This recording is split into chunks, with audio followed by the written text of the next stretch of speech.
ETF index mutual funds నేర్చుకుని stock మార్కెట్లో రాణించాలనుకుంటున్నారా? వెంటనే ఈ నెంబర్కి కాల్ చేయండి. ఒక మనిషి చనిపోతే ఎంతో బాధపడతాం. 10 మంది కలిసి చూడటానికి వెళ్తాం కదా. కానీ ఆ గ్రామంలో ఆ మనిషి చనిపోతే ఒక పెద్ద పండగే చేసుకుంటున్నారు. అరుంధతి సినిమాలో పశుపతి కంటే ఘోరం. అమ్మ, చెల్లి, నానమ్మ, పిన్ని, అత్త వరుస తేడా లేదు. ఆ ఊరిపైన పడి ఆడవాళ్ళని ఎంత ఘోరంగా అంటే. నమస్తే, welcome back to Suman TV. ప్రస్తుతం మనతో పాటు ఉన్నారు అనలిస్ట్ మందరి కృష్ణారెడ్డి గారు. నమస్తే సార్. నమస్తే అమ్మా.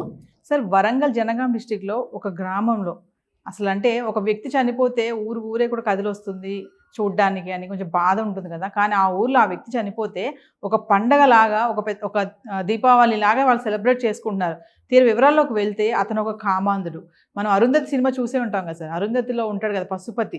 అంతకంటే దారుణం అంట అసలు. వాళ్ళు చెప్తుంటే మాటలు, అమ్మ లేదు, చెల్లి లేదు, అక్క లేదు, అమ్మమ్మ, నానమ్మ లేదు, ఆ ఊళ్ళో ఉన్నటువంటి ఆడవాళ్ళందరినీ కూడా అతను చేర్చడం జరిగింది. అంటే ఇలాంటి వాళ్ళు ఇంకా ఉన్నారా అంటే ఒక్కసారి సమాజంలో బయటికి కనబడేట్టు దుష్టశక్తులు చాలా ఉన్నాయి. ఆడపిల్లని మన ఆత్మీయులే కదా, మన రక్త సంబంధికులే కదా. ఒక తాత మనవరాల్ని ఎంత అపురూపంగా చూసుకుంటాడు, ఒక తండ్రి బిడ్డను ఎంత బాగా చూసుకోగలుగుతాడు, ఒక అన్నయ్య చెల్లిని ఎంత బాగా చూసుకోగలడు అని మనం అనుకుంటాం. కానీ ఎవరిలో ఏముందో, ఎలాంటి భావాలు ఉన్నాయో, ఎలాంటి ఆలోచనలు ఉన్నాయో మనకు తెలియదు. కాబట్టి ఆడపిల్లని పెంచినప్పుడు చాలా జాగ్రత్తగా ఉండాలి. వాళ్ళు ఎవరైనా సరే ఒంటరిగా వదిలిపెట్టడానికి వెళ్ళలేదు. వయసు వచ్చిన ఆడపిల్లని కానీ, ఇంకా వయసుకు దగ్గరగా ఉన్న అమ్మాయిని కానీ, చిన్న అమ్మాయిలు కూడా ఇవాళ రేపు వదిలిపెట్టట్లేదు. 5 ఏళ్ల పిల్లల్ని కూడా వదిలిపెట్టే పరిస్థితి లేదు. కాబట్టి ఆడపిల్లని ఎవరైనా మగవాడి దగ్గర వదిలిపెట్టేటప్పుడు 1-2 సార్లు ఆలోచించి అక్కడ వదిలిపెట్టాలా అక్కర్లేదా, వీలైనంత వరకు మగ మనిషి దగ్గర వదిలిపెట్టకుండా ఉండడమే, ఒంటరిగా వదిలిపెట్టిపోకుండా ఉండడమే శ్రేయస్కరం అనేటువంటి దానికి ఒక రుజువుగా మనకి సంఘటన చెప్పడానికి అవకాశం ఏర్పడుతుంది.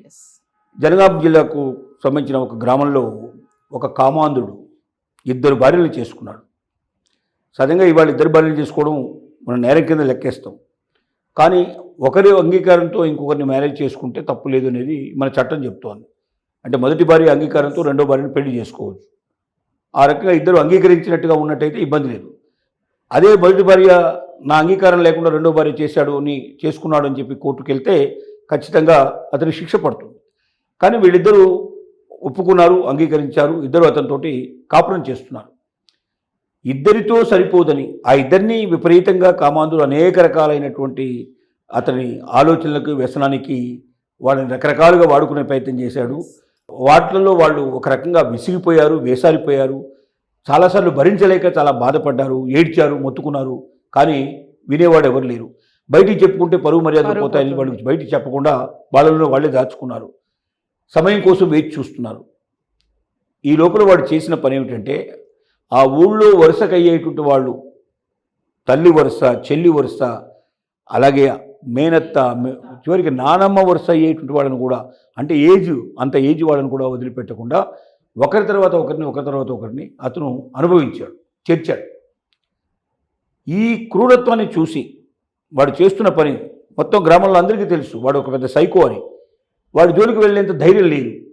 వాడు డబ్బు రూపంలో కానీ, లేకపోతే వాడు మనిషి చూడడానికి కానీ, బలం కానీ, వ్యవహారం కానీ అన్నీ ఉండటం వల్ల వాడు జోలికి వెళ్తే వాడు ఏ రకంగా ఏమైనా చేస్తాడేమో అనే భయంతో కూడా గ్రామస్తులు ఎవరు కూడా ఎదురు తిరగలేదు. కానీ చాలామంది గ్రామస్తులు తెలుసు వాడు ఎవరెవరిని పాడు చేస్తాడో, ఏం సంగతి ఇదంతా కూడా వాళ్ళ రిలేటివ్స్ అంతా ఉంటారు. భర్త ఉంటాడు, తమ్ముడు ఉంటాడు, పిల్లలు ఉంటారు. వాళ్ళందరూ చూస్తున్నాగా జరిగినటువంటి సంఘటనలు కాబట్టి వాళ్ళందరికీ తెలుసు.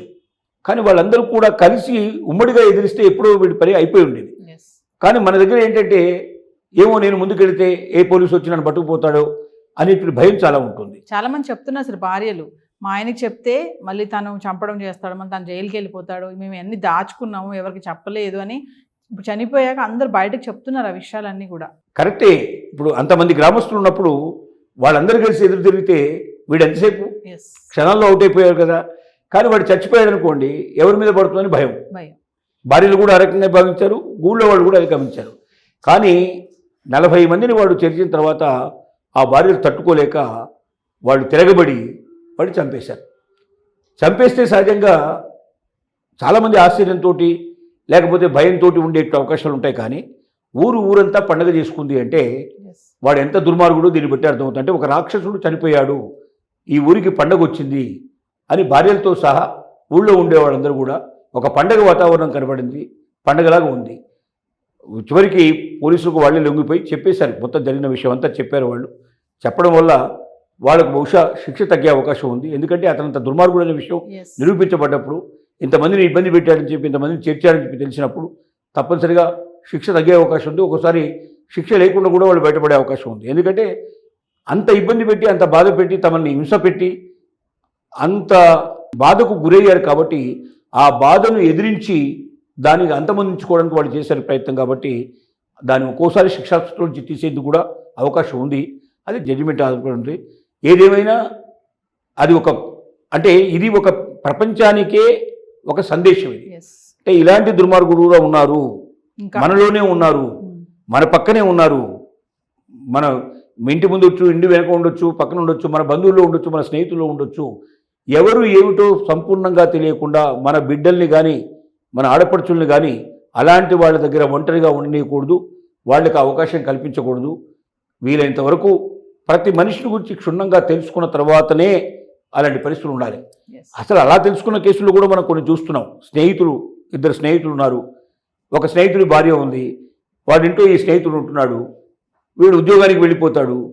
వాళ్ళిద్దరూ కలుసుకొని కొన్నాళ్ళైన తర్వాత వాళ్ళిద్దరూ సపరేట్గా వెళ్ళిపోవడం కూడా, వాళ్ళిద్దరి మధ్య శారీరక సంబంధాలు ఏర్పడడం కూడా మనం చూస్తున్నాం.